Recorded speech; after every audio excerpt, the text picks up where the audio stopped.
ਵਾਹਿਗੁਰੂ ਜੀ ਕਾ ਖਾਲਸਾ ਵਾਹਿਗੁਰੂ ਜੀ ਕੀ ਫਤਿਹ। ਖੋਜ ਗੁਰਬਾਣੀ ਵਿੱਚ ਆਪ ਸਭ ਦਾ ਸਵਾਗਤ ਹੈ ਜੀ। ਸਭ ਨੂੰ ਜੀ ਆਇਆਂ ਜੀ। ਆਓ ਅਸੀਂ ਸਾਰੇ ਮਿਲ ਕੇ ਪਹਿਲਾਂ ਸ਼ਬਦ ਦਾ ਉਚਾਰਨ ਅਤੇ ਉਸ ਤੋਂ ਉਪਰੰਤ ਉਸਦੇ ਅਰਥ ਕਰਾਂਗੇ। ਅੱਜ ਗੌੜੀ 52 ਅੱਖਰੀ ਮਹੱਲੇ 5ਵੇਂ ਦੇ 54ਵੇਂ ਸਲੋਕ ਅਤੇ 54ਵੀਂ ਪੌੜੀ ਦੀ ਵਾਰੀ ਹੈ ਜੀ। ਗੌੜੀ 52 ਅੱਖਰੀ ਮਹੱਲਾ 5ਵਾਂ ਸਲੋਕ। ਆਏ ਪ੍ਰਭ ਸਰਨਾਗਤੀ ਕਿਰਪਾ ਨਿਧ ਦਿਆਲ, ਏਕ ਅਖਰ ਹਰ ਮਨ ਬਸਤ ਨਾਨਕ ਹੋਤ ਨਿਹਾਲ। ਪੌੜੀ। ਆਏ ਪ੍ਰਭ ਸਰਨਾਗਤੀ ਕਿਰਪਾ ਨਿਧ ਦਿਆਲ, ਏਕ ਅਖਰ ਹਰ ਮਨ ਬਸਤ ਨਾਨਕ ਹੋਤ ਨਿਹਾਲ। ਪੌੜੀ।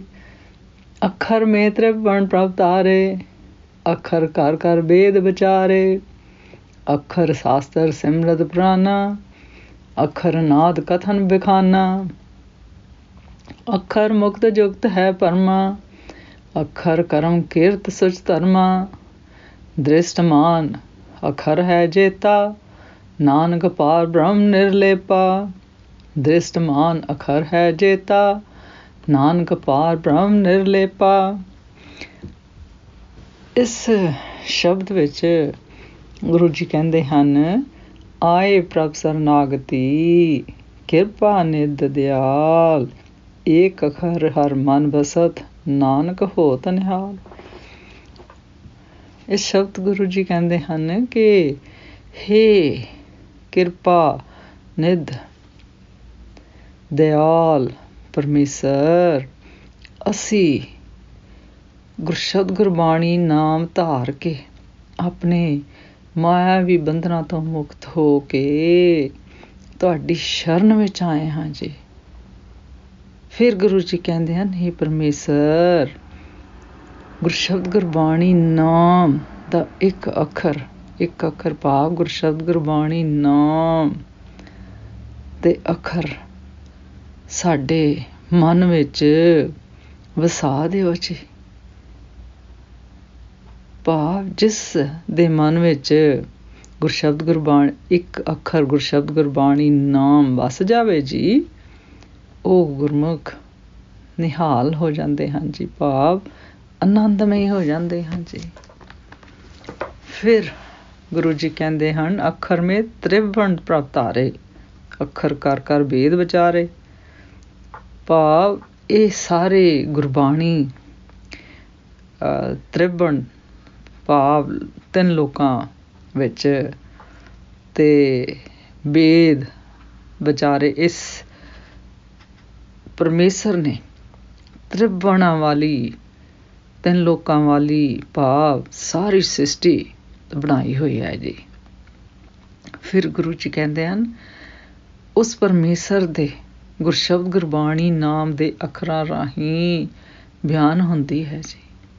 ਇਹ ਤੁਸੀਂ ਬਿਆਨ ਕਰ ਸਕਦੇ ਹੋ ਜੀ ਕਿ ਇਹ ਤ੍ਰਿਵਣ ਵੇਦ ਸਾਰੀ ਸ੍ਰਿਸ਼ਟੀ ਪਰਮਾਤਮਾ ਪਰਮੇਸ਼ਰ ਨੇ ਪਾਰ ਬ੍ਰਹਮ ਨੇ ਬਣਾਈ ਹੈ ਜੀ। ਫਿਰ ਗੁਰੂ ਜੀ ਕਹਿੰਦੇ ਹਨ, ਅੱਖਰ ਬਣਾ ਕੇ ਵੇਦਾਂ ਦਾ ਵਿਚਾਰ ਵੀ ਕੀਤਾ ਜਾਂਦਾ ਹੈ ਜੀ।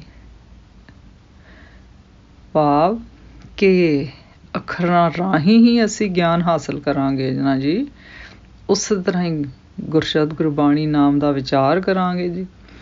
ਫਿਰ ਗੁਰੂ ਜੀ ਕਹਿੰਦੇ ਹਨ, ਅੱਖਰਾਂ ਰਾਹੀਂ ਹੀ ਸ਼ਾਸਤਰ ਸਿਮਰਤੀਆਂ ਅਤੇ ਪੁਰਾਣ ਹੋਂਦ ਵਿੱਚ ਆਏ ਹਨ। ਭਾਵ ਸਾਰੇ ਧਰਮ ਗ੍ਰੰਥ ਕਿਤਾਬਾਂ ਪੁਸਤਕਾਂ ਅੱਖਰਾਂ ਦੁਆਰਾ ਹੀ ਲਿਖੀਆਂ ਗਈਆਂ ਹਨ ਅਤੇ ਬਣਾਈਆਂ ਗਈਆਂ ਹਨ ਜੀ। ਫਿਰ ਗੁਰੂ ਜੀ ਕਹਿੰਦੇ ਹਨ, ਅੱਖਰਾਂ ਰਾਹੀਂ ਹੀ ਸੰਗੀਤ ਕਥਾ ਅਤੇ ਵਿਖਿਆਨ ਹੁੰਦੇ ਹਨ ਜੀ। ਜਿਸ ਤਰ੍ਹਾਂ ਅਸੀਂ ਵੀ ਹੁਣ ਜੋ ਵੀ ਗੁਰਬਾਣੀ ਦੇ ਸ਼ਬਦ ਦੀ ਵਿਆਖਿਆ ਕਰਦੇ ਹਾਂ ਔਰ ਅਰਥ ਕਰਦੇ ਹਾਂ ਜੀ, ਉਹ ਅੱਖਰਾਂ ਰਾਹੀਂ ਹੀ ਕਰ ਰਹੇ ਹਾਂ ਜੀ। ਫਿਰ ਗੁਰੂ ਜੀ ਕਹਿੰਦੇ ਹਨ, ਅਤੇ ਮੁਕਤ ਜੁਗਤ ਭੈ ਅਤੇ ਭਰਮ ਵੀ ਅੱਖਰਾਂ ਦੁਆਰਾ ਹੀ ਮਿਟਦੇ ਹਨ ਜੀ, ਬਿਆਨ ਹੁੰਦੇ ਹਨ ਜੀ। ਫਿਰ ਗੁਰੂ ਜੀ ਕਹਿੰਦੇ ਹਨ, ਕਰਮ ਕਿਰਤ ਸੁਚਮ ਅਤੇ ਧਰਮ ਵੀ ਅੱਖਰਾਂ ਵਿੱਚ ਹੀ ਸਮੇਟੇ ਹੋਏ ਹਨ ਜੀ। ਫਿਰ ਗੁਰੂ ਜੀ ਕਹਿੰਦੇ ਹਨ, ਇਸ ਜਿਤਨਾ ਵੀ ਇਸ ਸੰਸਾਰ ਜਗਤ ਦ੍ਰਿਸ਼ਟਮਾਨ ਹੈ ਜੀ, ਸਭ ਕੁਝ ਤੁਸੀਂ ਅੱਖਰਾਂ ਵਿੱਚ ਹੀ ਹੈ, ਅੱਖਰਾਂ ਦੁਆਰਾ ਬਿਆਨ ਕਰ ਸਕਦੇ ਹੋ ਜੀ, ਕਹਿ ਸਕਦੇ ਹੋ ਜੀ। ਫਿਰ ਗੁਰੂ ਜੀ ਕਹਿੰਦੇ ਹਨ, ਅੱਖਰਾਂ ਤੋਂ ਕੇਵਲ ਦ੍ਰਿਸ਼ਟਮਾਨ ਅੱਖਰ ਹੈ ਜੇਤਾ, ਨਾਨਕ ਪਾਰ ਬ੍ਰਹਮ ਨਿਰਲੇਪਾ। ਫਿਰ ਗੁਰੂ ਜੀ ਕਹਿੰਦੇ ਹਨ, ਅੱਖਰਾਂ ਤੋਂ ਕੇਵਲ ਅਤੇ ਕੇਵਲ ਸਿਰਜਣਹਾਰ ਕਰਤਾ ਪੁਰਖ ਪਾਰ ਬ੍ਰਹਮ ਹੀ ਨਿਰਲੇਪ ਹੈ ਜੀ।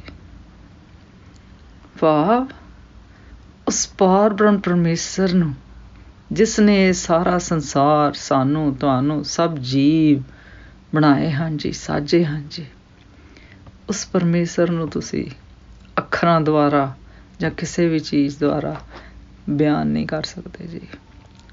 ਭਾਵ ਉਹ ਪਾਰ ਬ੍ਰਹਮ ਪਰਮੇਸ਼ਰ ਇਹਨਾਂ ਅੱਖਰਾਂ ਤੋਂ ਨਿਰਲੇਪ ਹੈ ਜੀ। ਇਸ ਸ਼ਬਦ ਦਾ ਸਾਰ ਇਸ ਤਰ੍ਹਾਂ ਕਰੀਏ ਜੀ। ਇਸ ਸ਼ਬਦ ਵਿੱਚ ਗੁਰੂ ਜੀ ਦੱਸਦੇ ਹਨ ਕਿ ਹੇ ਪਾਰ ਬ੍ਰਹਮ ਪਰਮੇਸ਼ਰ, ਮੈਂ ਗੁਰਸ਼ਬਦ ਗੁਰਬਾਣੀ ਨਾਮ ਦੁਆਰਾ ਆਪਣੇ ਮਾyavi ਬੰਧਨਾਂ ਨੂੰ ਖਤਮ ਕਰਕੇ, ਤ੍ਰਿਸ਼ਨਾਵਾਂ ਨੂੰ ਖਤਮ ਕਰਕੇ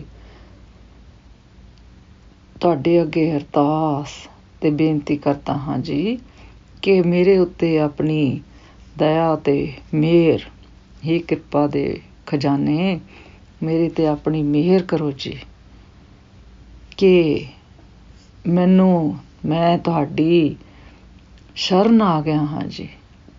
ਭਾਵ ਮੈਂ ਆਪਣੇ ਆਪ ਨੂੰ ਤੁਹਾਡੇ ਅੱਗੇ ਅਰਪਿਤ ਕਰਦਾ ਹਾਂ ਜੀ। ਫਿਰ ਗੁਰੂ ਜੀ ਕਹਿੰਦੇ ਹਨ, ਹੇ ਪਰਮੇਸ਼ਰ, ਮੇਰੇ ਤੇ ਆਪਣੀ ਦਇਆ ਕਿਰਪਾ ਕਰੋ ਜੀ, ਕਿ ਮੇਰੇ ਮਨ ਵਿੱਚ ਉਸ ਅਬਿਨਾਸੀ ਪਾਰ ਬ੍ਰਹਮ ਦਾ ਇੱਕ ਅੱਖਰ, ਭਾਵ ਗੁਰਸ਼ਬਦ ਗੁਰਬਾਣੀ ਨਾਮ ਦੇ ਅੱਖਰ ਵਸ ਜਾਣ ਜੀ। ਫਿਰ ਗੁਰੂ ਜੀ ਕਹਿੰਦੇ ਆ, ਤਾਂ ਜੋ ਮੈਂ ਇਹਨਾਂ ਬੰਧਨਾਂ ਤੋਂ ਛੁਟਕਾਰਾ ਪਾ ਕੇ, ਦੁਨਿਆਵੀ ਬੰਧਨਾਂ ਤੋਂ ਛੁਟਕਾਰਾ ਪਾ ਕੇ ਤੁਹਾਡੇ ਨਾਲ ਆਨੰਦਮਈ ਮਾਹੌਲ, ਸਿਚੁਏਸ਼ਨ ਪਾਵਾਂ ਜੀ। ਫਿਰ ਗੁਰੂ ਜੀ ਕਹਿੰਦੇ ਹਨ, ਅਤੇ ਜਦੋਂ ਤੁਹਾਡੀ ਮਿਹਰ ਨਾਲ ਮੇਰੇ ਅੰਦਰ ਗੁਰਸ਼ਬਦ ਗੁਰਬਾਣੀ ਨਾਮ ਵਸ ਜਾਵੇਗਾ ਜੀ, ਤਾਂ ਮੇਰੇ ਨਾਲ ਤੁਹਾਡੀ ਪਰਮੇਸ਼ਰ ਦੇ ਨਾਲ ਲਿਵ ਲੱਗ ਜਾਏਗੀ ਜੀ। ਸੋ ਸਿਧਾਂਤ ਇਹ ਹੈ ਜੀ ਕਿ ਦ੍ਰਿਸ਼ਟਮਾਨ ਅੱਖਰ ਨਾਸ਼ਮਾਨ ਹਨ ਜੀ, ਅਤੇ ਜੋ ਸਾਡੇ ਗੁਰਸ਼ਬਦ ਗੁਰਬਾਣੀ ਨਾਮ ਦੇ ਅੱਖਰ ਜਦੋਂ ਸਾਡੇ ਅੰਦਰ, ਮਨ ਵਿੱਚ ਤੇ ਤਨ ਵਿੱਚ ਤੇ ਅੰਦਰ, ਹਿਰਦੇ ਅੰਦਰ ਵਸਦੇ ਹਨ ਜੀ, ਤੇ ਉਹ ਵੀ ਫਿਰ ਅੱਖਰ ਨਹੀਂ ਰਹਿ ਜਾਂਦੇ ਜੀ, ਉਹ ਪਰਮੇਸ਼ਰ ਹੈ ਜੀ, ਜੋ ਅੰਦਰ ਹੀ ਬੈਠਾ ਹੋਇਆ ਹੈ ਜੀ।